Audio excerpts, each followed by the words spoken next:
Hello students, हम पढ़ रहे हैं सी प्रोग्रामिंग लैंग्वेज और आज का लेक्चर है लेक्चर नंबर 15 और टॉपिक का नाम है डिसीजन कंट्रोल स्ट्रक्चर्स। मेरा नाम है डॉक्टर विकास गोयल और अब हम स्टार्ट करते हैं आज का लेक्चर। ठीक है, अब हम देखते हैं डिसीजन कंट्रोल स्ट्रक्चर हम पढ़ ही क्यों रहे हैं। हमारी डेली लाइफ में काफी ऐसी सिचुएशन आती हैं जिसमें हमें कुछ डिसीजन लेना पड़ता है और उन डिसीजन के बेस पे हम डिसाइड करते हैं कि हमने नेक्स्ट क्या करना है। जैसे आपने 10th के बाद डिसाइड किया होगा कि आपने आर्ट्स पढ़नी है, कॉमर्स पढ़नी है, नॉन मेडिकल पढ़नी है या मेडिकल पढ़नी है। नेक्स्ट आप मैक्सिमम टाइम ये सोचते होंगे कि आपने किस फील्ड में अपना करियर बनाना है, तो ऑब्वियसली वो भी आपने डिसीजन लेना है। आज ले लीजिए, थोड़े से टाइम बाद ले लीजिए, ऑब्वियसली वो भी आपको डिसीजन लेना ही पड़ेगा।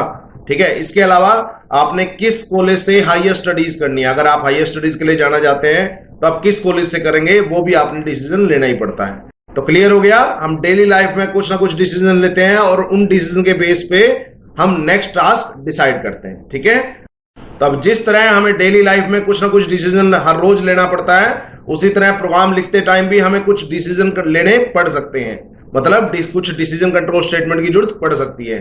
तो similarly in all programming languages we will have to take decisions and depending on that we will execute next block of code. तो हमें कुछ डिसीजन लेना पड़ेगा, उसकी आउटपुट के बेस पे हमें नेक्स्ट टास्क सेट करनी पड़ेगी, क्या करना है क्या नहीं करना। अब एक एग्जांपल के थ्रू इस बात को समझते हैं कि हमें प्रोग्रामिंग के दौरान कहां डिसीजन लेने की जरूरत पड़ सकती है। जैसे if someone tries to log in into his email account, तो अगर कोई अपना ईमेल अकाउंट एक्सेस करना चाहता है तो सबसे पहले उसको एंटर करना पड़ेगा यूजर नेम और पासवर्ड। अगर वो करेक्ट यूजर नेम और पासवर्ड एंटर करता है तो हम उसको ईमेल एक्सेस करना अलाउ करेंगे। बट अगर वो कहीं भी गलती करता है यूजर नेम या पासवर्ड में, ऑब्वियसली उसको एक प्रॉपर एरर मैसेज दिया जाएगा। तो हमें यहां क्या डिसाइड करना पड़ रहा है कि उसके यूजर नेम और पासवर्ड करेक्ट है या नहीं। तो अगर करेक्ट है तो हम उसको ईमेल एक्सेस करने देंगे, अगर करेक्ट नहीं है तो हम उसको एक एरर मैसेज देंगे। तो इस तरह के काफी डिसीजन हमें थ्रू आउट द प्रोग्राम्स लेने पड़ते हैं। उसके लिए हर प्रोग्रामिंग लैंग्वेज में कुछ ना कुछ आपके डिसीजन कंट्रोल स्ट्रक्चर्स या डिसीजन कंट्रोल स्टेटमेंट्स गिवन है, वो ऑलरेडी बिल्ट इन है, तो हम उनका यूज करेंगे। तो आप देखते हैं कि सी प्रोग्रामिंग लैंग्वेज में हमारे पास कौन कौन से डिसीजन कंट्रोल स्ट्रक्चर्स अवेलेबल हैं। तो फर्स्ट डिसीजन कंट्रोल स्ट्रक्चर है इफ स्टेटमेंट, जिसको आज हम कवर करेंगे। सेकंड है इफ एल्स स्टेटमेंट, इस टॉपिक को भी हम आज कवर करेंगे। थर्ड है नेस्टेड इफ एल्स। फोर्थ है एल्स इफ लैडर, काफी इंपॉर्टेंट है, काफी पूछी जाती है और इंटरव्यू में काफी बार बात करते हैं इसके बारे में। उसके बाद लास्ट है स्विच केस स्टेटमेंट, तो अब इसके बारे में पढ़ेंगे। ठीक है, ध्यान रखिएगा। मेरे पास सी लैंग्वेज में टोटल 5 ऑप्शन है। फर्स्ट है इफ स्टेटमेंट, सेकंड है इफ एल्स, थर्ड है नेस्टेड इफ एल्स, फोर्थ है else if ladder and fifth है स्विच केस स्टेटमेंट। क्लियर हो गया? ठीक है, अब all these statements helps to jump the processor control from one part of a program to another depending if a particular condition is satisfied और not. तो इन सब decision control statements में हम एक कंडीशन चेक करेंगे, अगर कंडीशन सेटिस्फाई होगी तो हम particular block of code execute करेंगे, अगर वो कंडीशन सेटिस्फाई नहीं होगी तो हम other block of code execute करेंगे। अब वन बाय वन सब डिसीजन कंट्रोल स्टेटमेंट्स के बारे में डिटेल से बात करते हैं। ठीक है, ओके। अब फर्स्ट है इफ स्टेटमेंट। तो इफ स्टेटमेंट जो है वो आपका सिंपलेस्ट डिसीजन कंट्रोल स्टेटमेंट है, तो सबसे इजी और सिंपल डिसीजन कंट्रोल स्टेटमेंट है, ध्यान रखिएगा। अब सेकंड पॉइंट है इसके बारे में, it handles only true part of a condition. तो किसी भी कंडीशन का सिर्फ ये ट्रू पार्ट हैंडल करता है। तो मतलब अगर कंडीशन ट्रू होगी तो ये एक ब्लॉक ऑफ स्टेटमेंट, जिसको हम इफ ब्लॉक कहते हैं, वो एग्जीक्यूट होगा। अगर कंडीशन फॉल्स होगी तो कुछ भी एग्जीक्यूट नहीं होगा। तो that is the limitation of this if statement. तो ये किसी भी कंडीशन का सिर्फ ट्रू पार्ट ही हैंडल करता है। अगर आपको फॉल्स पार्ट भी हैंडल करना है तो आपको इफ एल्स स्टेटमेंट की जरूरत पड़ेगी। ठीक है, वो हम इसी लेक्चर में लेटर स्टेजेस पे करेंगे। अब आगे चलते हैं। नेक्स्ट है syntax of if statement. Syntax का मतलब होता है लिखने का तरीका। तो आप किस तरीके से इफ स्टेटमेंट को लिखेंगे प्रोग्राम में। तो फर्स्ट लिखते हैं इफ, ब्रैकेट में आती है कंडीशन, तो जो भी आपने कंडीशन लिखनी है वो कंडीशन आएगी। उसके बाद ब्रेसिस ओपन, उसके बाद जितनी भी आपने स्टेटमेंट लिखनी है, statement 1, statement 2, dash dash dash करके जितनी भी आपने स्टेटमेंट लिखनी है उसके अंदर, और फिर ब्रेसिस क्लोज। तो इफ कंडीशन ब्रेसिस ओपन, जितनी भी आपने स्टेटमेंट लिखनी है वो लिखिए उसके अंदर, और फिर ब्रेसिस क्लोज। तो जब भी कुछ लिस्ट ऑफ स्टेटमेंट ब्रेसिस के अंदर लिखी हो उसको बोलते हैं ब्लॉक। तो अब जो ये ब्रेसिस के बीच का पार्ट है that is known as if block, क्योंकि ये इफ कंडीशन के बाद ब्लॉक है, इसलिए इसको क्या बोलते हैं? If block. क्लियर हो गया? ध्यान से समझिएगा। तो इफ ब्लॉक समझ में आ गया। The statement inside the pair of braces after if statement is called as if block. ठीक है, इसके बाद एक इंपॉर्टेंट बात आपको ध्यान रखनी है कि अगर पेयर ऑफ कर्ली ब्रेसेस यानी ये ब्रेसेस अगर आपकी एब्सेंट हो, मिसिंग हो, then only statement following if condition will be considered inside if block. तो अगर ये ब्रेसेस यहां नहीं लगी होती तो इफ कंडीशन के बाद जो इमीडिएटली वेरी फर्स्ट स्टेटमेंट है सिर्फ वो उसके अंदर काउंट होती, इफ ब्लॉक के अंदर काउंट होती, बाकी नहीं। तो अगर यहां ब्रेसेस नहीं होंगी तो हम मान के चलेंगे सिर्फ स्टेटमेंट 1 जो है वो इफ ब्लॉक का हिस्सा है, बाकी जो स्टेटमेंट है वो इफ ब्लॉक में नहीं है। आगे बात समझ में, अगर इफ ब्लॉक में एक से ज्यादा स्टेटमेंट्स हैं तो पेयर ऑफ ब्रेसेस मस्ट है। अगर एक ही स्टेटमेंट है तो आप ब्रेसेस लगाएं या ना लगाएं कोई फर्क नहीं पड़ता। इसको थोड़ी देर बाद एग्जांपल से समझेंगे। नेक्स्ट टॉपिक है flow chart of if statement, मतलब आपका इफ स्टेटमेंट में कंट्रोल कैसे फ्लो होता है। तो सबसे पहले प्रोग्राम स्टार्ट होगा, उसके बाद आपकी स्टेटमेंट जितनी भी इफ स्टेटमेंट से पहले, इफ स्ट्रक्चर से पहले जितनी भी स्टेटमेंट है वो सारी एग्जीक्यूट होंगी। उसके बाद जैसे ही आएगी इफ स्टेटमेंट तो सबसे पहले होगी कंडीशन चेक। तो जो कंडीशन है वो चेक होगी, ऑब्वियसली या तो कंडीशन ट्रू आएगी या फॉल्स आएगी, और कोई आउटपुट नहीं हो सकती। कंडीशन की सिर्फ दो ही आउटपुट होती है, या तो ट्रू और फॉल्स, मतलब या तो वो सेटिस्फाइड होगी या वो नॉट सेटिस्फाइड होगी। तो अगर वो ट्रू होगी तो उसके बाद इफ ब्लॉक एग्जीक्यूट करेगा, और इफ ब्लॉक जब खत्म हो जाएगा तो उसके बाद जितनी भी इफ स्ट्रक्चर के बाद स्टेटमेंट है वो एग्जीक्यूट होगी। बट अगर वो फॉल्स होगी तो डायरेक्ट ही वो स्टेटमेंट एग्जीक्यूट होंगी जो इफ स्ट्रक्चर के बाद थी। मतलब अगर ट्रू है तो इफ ब्लॉक भी एग्जीक्यूट होगा, अगर फॉल्स है तो इफ ब्लॉक एग्जीक्यूट नहीं होगा, सिंपल सिर्फ इफ स्ट्रक्चर के बाद की स्टेटमेंट ही चलेंगी, और लास्टली प्रोग्राम एंड हो जाएगा। तो ये आपको समझना है। तो सबसे पहले प्रोग्राम स्टार्ट हुआ, इफ स्ट्रक्चर से पहले जितनी भी स्टेटमेंट है वो चलेंगी, उसके बाद कंडीशन चेक होगी, अगर कंडीशन ट्रू है तो इफ ब्लॉक भी चलेगा, और कंडीशन अगर फॉल्स है तो इफ ब्लॉक नहीं चलेगा। उसके बाद नेक्स्ट इफ स्ट्रक्चर के बाद जितनी भी स्टेटमेंट है वो सारी चलेंगी, और लास्टली प्रोग्राम एंड हो जाएगा। ठीक है, यह खत्म हो जाएगा। तो अब इफ स्टेटमेंट को अच्छी तरीके से एक प्रोग्राम के थ्रू समझते हैं, sample program for if statement. तो मैंने लिया एक program to check entered number is 5 digit number और नॉट। तो 5 डिजिट नंबर क्या होता है, सब स्मॉलेस्ट 5 डिजिट नंबर जो होता है आपका, आपको पता है ये है, ये कितने डिजिट हो गया, 5 डिजिट। तो ये स्मॉलेस्ट 5 डिजिट नंबर है आपका। ठीक है, ओके।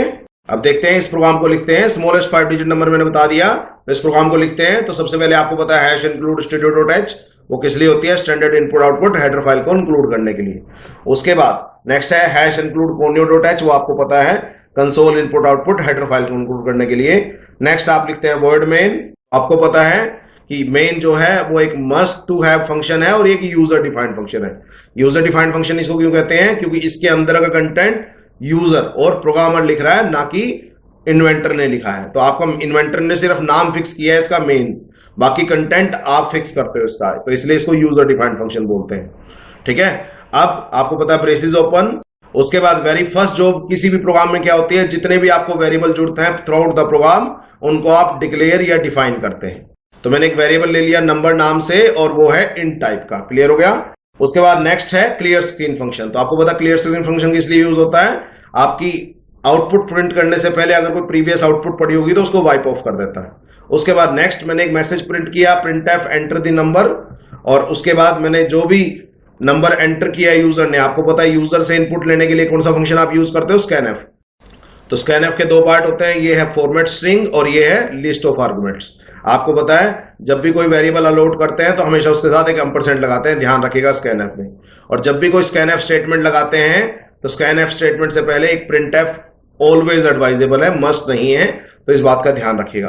उसके बाद नंबर डिफाइन हो चुका है, नंबर एंटर हो चुका है, तो ऑब्वियसली तो उसके बाद हम चेक करेंगे कि हमारा नंबर 5 डिजिट नंबर है कि नहीं। तो मैंने इफ स्टेटमेंट की हेल्प ली, तो number greater than equal to 10,000। आपको पता है स्मॉलेस्ट 5 डिजिट नंबर कितना होता है, 10,000। ठीक है, तो मैंने अपना नंबर चेक किया कि जो नंबर एंटर किया है वो 10,000 या 10,000 से बड़ा है क्या। तो अगर वो बड़ा है, तो अगर कंडीशन ट्रू होगी तो हम इफ ब्लॉक लिखेंगे, तो braces open printf number is a 5 digit number. तो अगर नंबर बड़ा है 10,000 से तो मैं मैसेज प्रिंट करूंगा स्क्रीन पे कि the number is a 5 digit number. ठीक है, तो अब यहां एक लिमिटेशन है कि अगर ये बात सच हुई तभी आपने बताया कि ये 5 डिजिट नंबर है, बट अगर ये बात झूठ हुई तो मैं उसको हैंडल नहीं कर सकता। That is the limitation of if statement. तो आई बात समझ में। तो इफ स्टेटमेंट सिर्फ क्या चेक करता है, किसी भी कंडीशन का ट्रू पार्ट। तो अगर ये सच है तो मैंने बता दिया, बट ये झूठ है तो मैं नहीं बता पाऊंगा, क्योंकि इफ स्टेटमेंट सिर्फ ट्रू पार्ट हैंडल करती है, फॉल्स पार्ट हैंडल नहीं करती। उसके बाद लास्टली गेट ch नाम का फंक्शन आपको पता है कॉन्यो डॉट एच हेडर फाइल में डिफाइन होता है, और उसके बाद ब्रेसेस क्लोज। तो ये है आपका प्रोग्राम, होपफुली समझ आया होगा। स्टिल कोई पॉइंट ऑफ डाउट होगा तो just feel free to ask. तो इस प्रोग्राम में आपने जो नई चीज सीखी है वो है इफ स्टेटमेंट। तो इफ आता है, उसके बाद कंडीशन आती है, उसके बाद ब्रेसेस के अंदर आप इफ ब्लॉक का कंटेंट लिखते हैं। तो इफ ब्लॉक का कंटेंट का मतलब अगर कंडीशन ट्रू होगी तो आपको क्या क्या करना है। आप यहां देख सकते हैं कि जो इफ ब्लॉक है उसमें सिर्फ सिंगल स्टेटमेंट है, तो ये ब्रेसेस जो है ये आपकी ऑप्शनल है, अगर आप इसको छोड़ना भी चाहें तो छोड़ सकते हैं। क्लियर हो गया? होपफुली कोई डाउट नहीं होगा। अब देखते हैं next type of statement, that is if else statement. तो इफ एल्स स्टेटमेंट जो है ये comparatively better decision control statement है। क्यों? क्योंकि it handles both true part and false part of a condition. तो किसी भी कंडीशन अगर सच होगी तो क्या करना है, और झूठ हुई तो क्या करना है, दोनों बातों को ये हैंडल करेगी, ना कि इफ स्टेटमेंट जैसे जो सिर्फ ट्रू पार्ट को हैंडल करती थी, फॉल्स पार्ट को हैंडल नहीं करती थी। तो इस बात का क्या मतलब है, अगर कंडीशन ट्रू होगी तो इफ ब्लॉक चलेगा, और अगर कंडीशन फॉल्स होगी तो एल्स ब्लॉक चलेगा। तो this is the main benefit of if else statement. ये दोनों पार्ट को हैंडल कर रही है, ट्रू पार्ट को भी और फॉल्स पार्ट को भी। तो ये बात का ध्यान रखिएगा, ठीक है। चलें आगे। अब समझते हैं syntax of if else statement. तो सिंटैक्स काफी आसान है। सिंटैक्स मतलब होता है लिखने का तरीका। तो सबसे पहले इफ आएगा कंडीशन के साथ। अगर ये कंडीशन सच होगी तो पेयर ऑफ ब्रेसेस के बीच में कुछ स्टेटमेंट लिख सकते हैं। अगर ये कंडीशन झूठ होगी तो दोबारा फिर पेयर ऑफ ब्रेसेस के बीच में कुछ स्टेटमेंट लिख सकते हैं। जो फर्स्ट पेयर ऑफ ब्रेसेस के बीच में आपने स्टेटमेंट लिखी थी इसको बोलते हैं इफ ब्लॉक, क्योंकि ये इफ के बाद है। और जो सेकंड पेयर ऑफ ब्रेसेस के बीच में आपने स्टेटमेंट लिखी थी उसको बोलते हैं एल्स ब्लॉक। तो इफ ब्लॉक पता लग गया। Group of statement following if condition is called as if block, और group of statement following else is called as else block. अब एक बात इंपॉर्टेंट है कि आपको एल्स के आगे कंडीशन लिखने की जरूरत नहीं है, क्योंकि एल्स जो है वो इफ पार्ट की कंडीशन का ही फॉल्स पार्ट हैंडल करता है। तो ऑटोमेटिकली पता है एल्स में क्या आएगा। तो अगर ये कंडीशन ट्रू होगी तो इफ ब्लॉक चलेगा, अगर कंडीशन फॉल्स होगी तो एल्स ब्लॉक चलेगा। तो दोनों में से एक ब्लॉक चलेगा, दोनों ब्लॉक नहीं चलेंगे। क्लियर हो गया? नेक्स्ट। तो अभी देखते हैं इसका फ्लो चार्ट। तो सबसे पहले प्रोग्राम स्टार्ट होगा, उसके बाद statement before if else structure. तो जो भी इफ एल्स स्टेटमेंट से पहले जितनी भी स्टेटमेंट है वो सारी चलेंगी। तो उसके बाद क्या होगा, कंडीशन चेक होगी, या तो कंडीशन ट्रू आएगी या फॉल्स आएगी। तो अगर कंडीशन ट्रू आएगी तो इफ ब्लॉक चलेगा, और अगर कंडीशन फॉल्स आएगी तो एल्स ब्लॉक चलेगा। तो दोनों में से एक ब्लॉक चलेगा। इफ ब्लॉक चलेगा ट्रू पार्ट पे और एल्स ब्लॉक चलेगा फॉल्स पार्ट पे। क्लियर हो गया? उसके बाद आती हैं जो स्टेटमेंट बच गई इफ एल्स कंडीशन के बाद। तो इफ एल्स ब्लॉक के बाद वो सारी कंडीशंस चलेंगी। तो दोनों में से एक ब्लॉक चलने के बाद आपका जो भी बचा हुआ हिस्सा है प्रोग्राम का वो चलेगा, और लास्टली प्रोग्राम एक टाइम पे एग्जीक्यूट होकर खत्म हो जाएगा। क्लियर हो गया? तो कंडीशन ट्रू होगी तो इफ ब्लॉक चलेगा और फिर बची हुई स्टेटमेंट, और अगर कंडीशन फॉल्स होगी तो एल्स ब्लॉक चल के फिर बची हुई स्टेटमेंट। ये आपको समझ आना चाहिए, होपफुली कोई डाउट नहीं होगा। तो अब इसको एक प्रोग्राम से समझते हैं, you will be very clear about the concept. तो मैंने एक प्रोग्राम लिखा है, program to check entered number having two trailing zero not. मतलब एंटर्ड नंबर के लास्ट में 2 जीरोस हैं क्या नहीं। मतलब आप वो 500 हो सकता है, वो 1000 हो सकता है, बट वो 570 नहीं हो सकता, क्योंकि लास्ट में 2 जीरो चाहिए। तो ये बात गलत है, बाकी 2 इनपुट ठीक है। तो आप ध्यान से अगर देखें, लास्ट में मुझे क्या चेक करना है, 2 जीरोस। तो 2 जीरो चेक करने के लिए आप ये चेक कर लें कि जो मेरा नंबर है वो 100 से डिवाइड होता कि नहीं। तो अगर वो 100 से डिवाइड होगा तो इसका मतलब लास्ट के 2 जीरो कटी जाएंगी। तो इसका मतलब कम से कम उसमें लास्ट में 2 जीरोस हैं। तो ये मैं कंसेप्ट लगाऊंगा। तो सबसे पहले आपको पता है hash include studio dot H, hash include conio dot H, word में आपने स्टार्ट किया। उसके बाद आपने एक वेरिएबल डिक्लेयर किया नंबर नाम से, इंटीजर टाइप का, क्लियर स्क्रीन किया। उसके बाद इट्स ऑलवेज गुड कि आप इनपुट लेने से पहले आप एक मैसेज प्रिंट करें स्क्रीन पे। तो स्कैनफ स्टेटमेंट आपको पता है, नंबर नाम का वेरिएबल है, वो आपकी मर्जी, आपने वेरिएबल का नाम क्या रख लेना था। तो अब नेक्स्ट है इफ स्टेटमेंट। तो इफ स्टेटमेंट में हमने कंडीशन क्या लिखी कि नंबर को हमने मोडुलो डिवाइड किया 100 से। मोडुलो डिवाइड क्या करता है आपको पता है, रिमाइंडर रिटर्न करता है। तो हमने चेक किया जो रिमाइंडर आया वो 0 आया। क्या रिमाइंडर 0 कब आएगा, 100 से डिवाइड करके, जब वो नंबर पूरा पूरा डिवाइड हो जाएगा। अगर कोई नंबर 100 से पूरा पूरा डिवाइड हो जाएगा, इसका मतलब लास्ट में कम से कम 2 जीरोस तो उसके हैं ही। क्लियर हो गया? तो दिस इज द कंसेप्ट में जो मैंने लगाया है, लॉजिक आपको आना चाहिए। तो अगर ये कंडीशन ट्रू हुई तो मैंने प्रिंट कर दिया print F number have 2 trailing zeros. अगर आप यहां ध्यान से देखें, मैंने इफ ब्लॉक में सिर्फ एक सिंगल स्टेटमेंट लिखी है, तो पेयर ऑफ ब्रेसेस ऑप्शनल है। तो आप ब्रेसेस लगाओ ना लगाओ कोई फर्क नहीं पड़ता अगर सिंगल स्टेटमेंट है इफ ब्लॉक के अंदर। उसके बाद है एल्स। एल्स क्या करता है, इस कंडीशन का फॉल्स पार्ट हैंडल करेगा। तो हम क्या प्रिंट कर देंगे, number don't have two trailing zeros, तो ये बंद हो गया। अगेन एल्स ब्लॉक में भी सिंगल स्टेटमेंट है तो पेयर ऑफ ब्रेसेस ऑप्शनल है, तो गेट ch और ब्रेसेस क्लोज्ड। तो दैट्स हाउ आपने चेक किया कि किसी भी नंबर के लास्ट में 2 ट्रेलिंग जीरोस है या नहीं। तो आपको कंसेप्ट लॉजिक आपको समझ आना चाहिए, प्रोग्राम ऑब्वियसली आपको समझ में आ गया होगा। क्लियर हो गया, होपफुली कोई डाउट नहीं होगा। उसके बाद अब नेक्स्ट मैं आपको कुछ लिस्ट ऑफ प्रोग्राम्स दे रहा हूं प्रैक्टिस करने के लिए। इनको प्रोग्राम्स को प्रैक्टिस कीजिए, कंपाइल कीजिए, रन कीजिए और ट्राई कीजिए जितना हो सके। और जो भी आपको डाउट आए just feel free to ask. तो फर्स्ट प्रोग्राम है आपका write a C program to check whether a number is even और ओड नंबर। तो काफी इजी सा प्रोग्राम है। आपको पता है इवन नंबर क्या होता है, जो 2 से डिवाइड हो जाए, और ओड नंबर क्या होता है, जो 2 से डिवाइड ना हो। उसके बाद write a program to check larger और स्मॉलर नंबर अमंग 2 नंबर्स। तो आपको 2 नंबर मिलेंगे, आपको उसमें से बड़ा और छोटा बताना है। तो होपफुली कोई ज्यादा बड़ा डाउट नहीं होगा। उसके बाद नेक्स्ट है write a C program to check whether a number is negative और पॉजिटिव। तो आपको चेक करना है कि नंबर जो एंटर करा है यूजर से वो नंबर नेगेटिव है या पॉजिटिव है। तो that is quite easy for you, तो आपको आना चाहिए। नेक्स्ट है write a program to check whether a number is divisible by 5 और नॉट। तो आपको चेक करना है कि जो भी नंबर एंटर किया है वो डिविजिबल बाय 5 है या नहीं। जहां भी आपको डाउट होगा तो just feel free to ask. तो नेक्स्ट प्रोग्राम है write a program to check whether a year is leap year और नॉट। तो काफी इंपॉर्टेंट प्रोग्राम है, काफी बार पूछा जाता है, तो ये आप ध्यान से देखिएगा, इंपॉर्टेंट प्रोग्राम है। ठीक है, कई बार वाइवा में जनरली पूछा जाता है।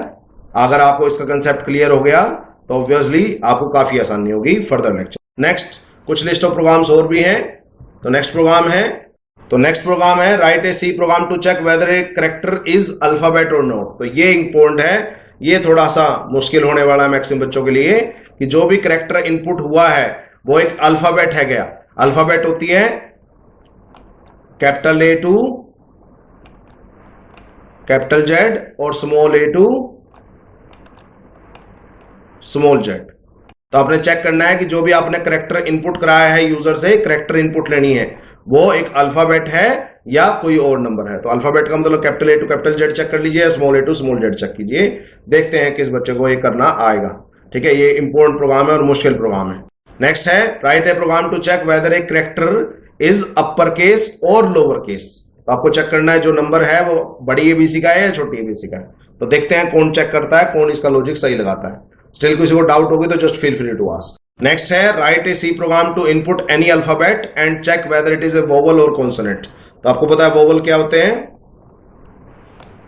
वोवल कौन कौन से होते हैं, 5 वोवल होते हैं मेरे पास, ए ई आई ओ और यू, ये 5 वोवल्स होते हैं। इसके अलावा सारे के सारे कॉन्सोनेंट्स होते हैं, तो वो आपको पता है। नेक्स्ट है program write a C program to input angles of a triangle. तो आपने ट्रायंगल के एंगल इनपुट कराने हैं। ओके, तो 3 एंगल होते हैं, तो 3 एंगल इनपुट कराने हैं और उसके बाद चेक करना है वेदर ट्रायंगल इज वैलिड और नॉट। तो आपको पता है किस कोई भी ट्रायंगल वैलिड कब होगी, जब सम ऑफ द एंगल्स कितना होगा, सम ऑफ द एंगल्स कितना होता है 180 डिग्री। तो आप चेक कर लीजिए कि जो सम है वो 180 डिग्री है क्या। तो होपफुली आपको समझ आ गया होगा। नेक्स्ट है 10th program write a C program to input sides of a triangle and check whether a triangle is right angle triangle और नॉट। थोड़ा ये टिपिकल पड़ेगा बट ऐसा कुछ नहीं कि आप कर नहीं सकते। तो राइट एंगल ट्रायंगल चेक करनी है। तो राइट एंगल ट्रायंगल के लिए आपको चेक करना है यहाँ पाइथागोरस थ्योरम। पाइथागोरस थ्योरम, तो पाइथागोरस थ्योरम क्या कहती है, हाइपोटेन्यूज का square is equal to base का स्क्वायर प्लस परपेंडिकुलर का स्क्वायर। तो वो आपको चेक करना है। देखते हैं इन प्रोग्राम्स को कौन बनाता है और कौन चेक कराता है। ठीक है, जिसको डाउट होगा just feel free to ask. तो जानबूझ के ये प्रोग्राम मैंने देने स्टार्ट किए हैं कि आप मैक्सिमम टू मैक्सिमम प्रैक्टिस करें और डाउट्स ज्यादा ज्यादा पूछें। अब उसके बाद that's all for the day, thanks and start discussing your maximum doubt. तो जितने ज्यादा डाउट हो सके प्लीज पूछिए। तो दैट्स ऑल अबाउट टुडे, मिलते हैं नेक्स्ट लेक्चर में। ठीक है, ओके।